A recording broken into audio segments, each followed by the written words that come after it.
on turn 2 in that game, which definitely made a difference. But honestly, I don't know how much. Josh was so far ahead there. Yeah, and Gabe here keep finding a Tipo, like, breathing a sigh of relief that it isn't a sail as his only ramp. Of course, when he's on the play, he can hit it before the pick, which is where you like to be, but definitely glad to have the ramp this game. Yeah, it's an interesting adaptation that you would make in this matchup because now sail is not a safe enough turn 2 ramp if you're on the draw. Thankfully, Gabe is on the play, so it's not going to make as much of a difference here. He'll be able to play it before Joshua gets access to Ludwig. But if you know you're going to be on the draw, do you just send back the sail and look for the T-bow? Do you prioritize looking for the T-bow? I don't know. You find 2. You find a second is what you do. There you go. Yeah, so Josh are shuffling up. I do think, I mean, as most decks want to be, clearly a lot better on the play here. But again, we'll mention this is a matchup that he's prepared for, that he's planning for, and Gabe here now establishing a strong challenger on turn 1. It's Rafiki. Yep, Rafiki, Mystical Fighter, a 0-2 quest for 1, but when challenging gets Challenger 3, and also has an ability where he can't take any damage against hyenas, which is not very relevant at this moment, those ancient skills, but who knows, in the future, when hyena meta is here, Rafiki will right, thrive. It's going to happen. He will thrive, I'm telling you. Get your foils now. T-bow coming down, so we do have that turn 2 ramp as we knew, following the script, as you like to say, Liam. Yeah, absolutely. Now, Basil, Practice Detective again coming down. We already saw numerous times now a play that people like to make with Amber. It's the support into the world's greatest. Oh, for once! He didn't hit something. Didn't hit something. There you go. A little bit of a sigh of relief. Yeah. Getting to do a check, getting some information. Gabe very happy to drop his hand that time. Like, you get nothing. You lose. Good day, sir. I said good day. Cat into the inkwell. He says, this never works. Let's just ink it. Get it out of here. A genie established instead. And one of the ways that Gabe kind of keeps Josh off plan here is to force Josh into the beatdown or into the control roll. And so if Gabe can start sneaking 2, 3, 4 lower turn, get up to 9, 10, 11, then Josh has to start answering threats every given turn, not developing his own board, not ramping like he wants to do. So, but it is back over to Josh for his turn 3 play. Inking that Ink Runner, another item that's seeing play. You draw a card and you may exert it and pay 2 to give a character alert, which again, an evasive heavy format, very important. And Horseman Strike's coming down here again, and this has become, I think it was a sleeper early on. People saw it, they liked it, but seeing a ton of play just in the last few weeks here, working into Amethyst, Amber builds and being worked into this deck here, it is such a tempo swing card. You play it for 3, remove something a lot stronger, draw a card, and it's no surprise why we're seeing a lot of play here. Gabe now, with some control of his own, though, one of the best cards in the game. I mean, evasives are some of the most must-answer cards in the game, right? Like Genie, you can't let it sit there forever and quest for 2 over and over again. Dumbos, if you let that sit there, then they're just going to continue to gain card advantage, and things like a Prince Philip that are questing for 3. So basically, Horseman Strikes means that you don't need to be as scared of some of the most powerful cards in our format. Absolutely. It's the evasive wars in the mid-game is what this meta is all about oftentimes. And Josh now, with an empty board, wants to establish a body. And luckily for him, there's nothing too strong, too threatening lore-wise over on Gabe's side of the board. And this being Joshua's sorry to cut you off there, but I just want to point out this Joshua's slowest turn so far. There's been a really good pace of play, but you've got to identify those turns to slow it down and really consider your options, right? And here we have a 1-2 combo. Justin Ink to hit the Chicha, then the Detective Mickey to ink a second card, drawing Josh a turn. So again, that's this creative card draw that we see.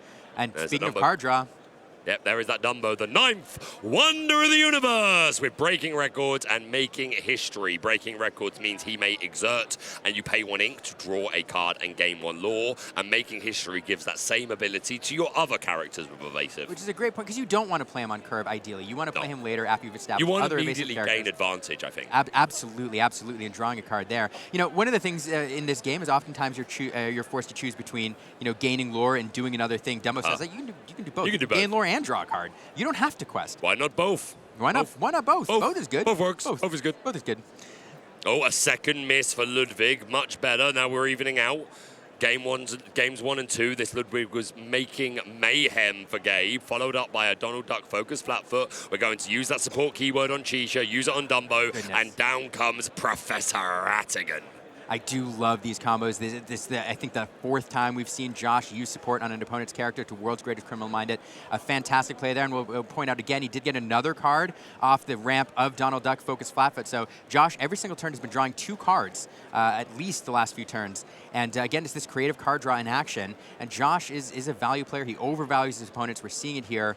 But that Focus Flatfoot may not stick around too long. Elsa coming in to exert it. Well, it would take a double commitment, a Rafiki and one of the Elsas to go in, but we are going to commit to that. The Focus Flatfoot, the biggest law threat on the board, and definitely want to get rid of that Chicha. She has done enough. Now, we talk about the importance of card draw. One of the things that all of these Sapphire decks, or Amethyst decks rather, want to do in the mid game is regenerate their hands with things like Dumbos, things like Genies, and Gabe now down to 2 cards. One of those is a Basil, which is not super impactful. He does have another Dumbo, which will set up for a nice turn next turn if things stick around. We'll see if Josh leaves those Elsas on the board, or if he has an answer. Yeah, not really a prime target for Horseman Strikes, right? I mean, yes, you do need to get rid of them at some point, but they've served their main purpose. They're now just going to be questing for 1. But if a Dumbo comes down, suddenly things might get carried away. Yeah, I'm trying to see what Josh played up there. It's an Ink Runner. It's an Ink Runner giving Evasive there, allowing that challenge. Yeah, the alert keyword meaning we can challenge Evasive, so that's pretty good. I did wonder if there was that Judy Hops that was going to come down, but Ink Runner is another perfectly good way to do it. Ludwig von Drey getting another miss, courtesy of the, I don't know if it was the Demona or Dumbo in hand, but one or the other. Yeah, and again, removing that Elsa, you pointed out it had done its work, but that Dumbo in hand, Gabe being able to draw 2 cards off those Elsas would have felt really, really good. And so Josh recognizing that, able to answer one of them immediately. And again, it feels like Gabe had pretty strong presence early on, but now Josh again, healthy hand. Liam, what do you think of this choice here between Dumbo or Demona? Oh, goodness. This is a tough choice. Looks like Demona's what he's playing to go, but it's certainly a tricky one. No, my gut says, I was going to say my gut says Dumbo. Get the extra card, establish the Dumbo, force Josh to answer it next turn. You do have the Ink Runner, which can answer the Elsa, unfortunately, but... they never come back. Sorry, Liam. That's okay. That's okay. Into the Inkwell, not being played, but... I'm terrified of that card, Liam. Yeah, I know. It's a terrifying scene in the movie. It really, really is. Down comes the Infernal Schema, going to put that into the Inkwell, and Elsa's going to be removed. Again, we've got that Ink Runner on board. It's tucked away under our round 7 at the moment, but I promise you it's on the board. And Hades on Hades, whoever plays the first Hades is usually immediately answered by the second. Yep. But Josh, again, with plenty of cards in hand. And one thing I will say, Villain, we've talked a lot about Josh and his deck building. He's a player we're familiar with. It's a player we want to highlight because of their creativity, and it's a player that you watch for innovation. But Gabe has made it this far in the tournament into one of the best players in the world, I would argue, and a fantastic player himself. We're seeing him pilot this deck very, very well, so don't want to shortchange him at all either. We're going to sing that song that I can't even remember its name, but the one that gives Bodyguard and lets you draw a card. We sing that with Ludwig. So much to give. Then Basil is going to support that Hades, and we have another World's Greatest Criminal Mind to get the schema out of here. Gabe able to follow up with another Giant Spectral Parrot, and we're just repeating the script. Basil questing, giving it an extra 2 strength, and Rattigan once again showing why he is the world's greatest criminal mind. And here is that. And Josh actually getting down to a fairly low hand size there, dumping a lot out. That Demona giving him, I think, the full 3, if I saw right. And now World Guard coming down. It's back over to Josh with 3 new cards and all of that ink. This feels like exactly where he wants to be. And this is the thing, right, Liam? I'm sure, I don't know what your thoughts on this, but I would say Demona, you don't really hit her ceiling unless you already have a board to take advantage of the forced exert effect, right? Obviously, playing Demona and getting to draw cards and you establish your big body is fine, but the ceiling of Demona is being able to break boards. Absolutely. It's most commonly used, I think, in Amethyst Steel for that reason. And Red Purple, thank you very much. What deck? Red Purple.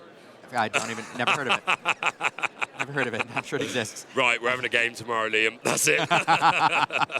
Gabe taking a moment to think this over. It's not looking good for our Blurple player. Joshua with a wide board. We are a game apiece. Round 7 of the Disney Lorcana Challenge. 15 minutes left on the clock. Yeah, a couple Cheshire Cats in hand. We do have another Demona. Again, I think Josh has managed to power his hand down fairly low, even though he drew extra cards off that Chicha last turn. So it's a risky play. But, sometimes with Demona, it does benefit your opponent. It does benefit you. But when you're looking for your outs in the end game, sometimes it's your only out is to find more cards. Instead, this Cheshire Cat, we'll see if it sticks around at all, and it looks like that's it. It looks like that was all they wrote. There you go. Apologies there. That seemed very abrupt, but looking at Joshua's board, I don't think it takes much imagination to see where that game was going. Joshua losing game 1 as well, so definitely on the back foot, had to break serve. But Joshua, your first ever American DLC champion, a